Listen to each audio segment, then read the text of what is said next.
Be jealous for the food, the spiritual manna and divine imprint that is specifically for you. Of course, we're part of a body, part of a corporate collective consciousness, but at the same time also equally emphasize your fingerprint, your imprint, your virgin birth.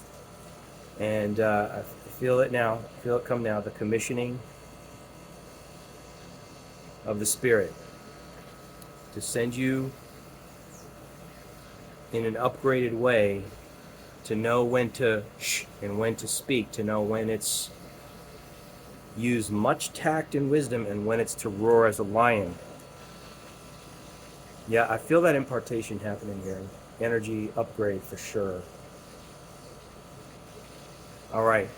Some things are just more telepathic, and so however, I pronounce upon you that however Spirit would interpret this word for you, this intensification of your ministry, intensification of your career path, intensification of your quality of family life and friendships, that would be the interpretation that your takeaway from it. In 1 John 5, I know in the New King James anyway, it says, he that is begotten of God keeps himself, but he that is born of God sins not. Well, think of the vision. Of course we're true to integrity, but think of the vision. The steps of a good man are ordered by the Lord. So when you're begotten, when you have the vision, but you've not really entered many of the steps to take, the steps into that vision, you haven't tasted of the full reality of that vision yet.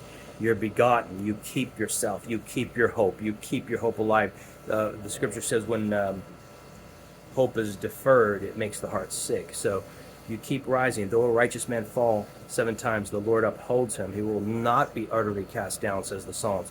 And you just keep falling upwards until there's a stasis, until you soar and just keep on going. There's a critical mass, a coming together of things. And as that happens, then word, teaching, ministry, manifestation, greater light, it just flows without effort. It flows without you doing it. It flows as the spillover from that, those seasons of seeming hibernation.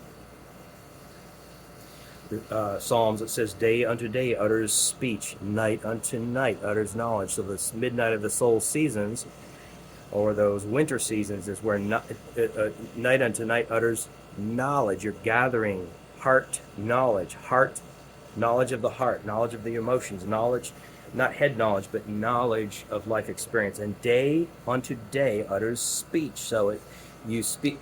Day speaks from night, and night speaks from day. So when we end a day, when you end a season where God looked like this or life looked like this, and that season ends, and those stars fall to the earth per Matthew 24, and those spots of hypocrisy are ripped up per Matthew, right at the end of Matthew 24. Those, what was standing strong in your enchrysted vision, in your enchrysted life, now is seen in retrospect as hypocrisy. And the sword of the Spirit, your new tongue of the Lord, rips those things up and sends them to the sea of forgetfulness, so that you can take on the newness that you're seeing. The new flesh emerges, the new personification emerges. And so a new day, a new sun rising in the east of a new day, when you were going this way, and now God takes you in a contrast. And some things are a parallel. Some things are a gradual building, slow building, and that's the way it's supposed to be for many of us. But some people are taken as a contrast. Those are my people. That's who I'm talking to. Where God is shifting you into a total contrast from what was into now.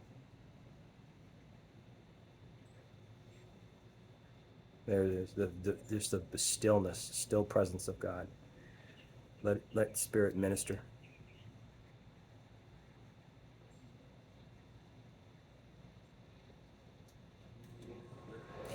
Yeah, just sit right there in this very still, beautiful presence of God.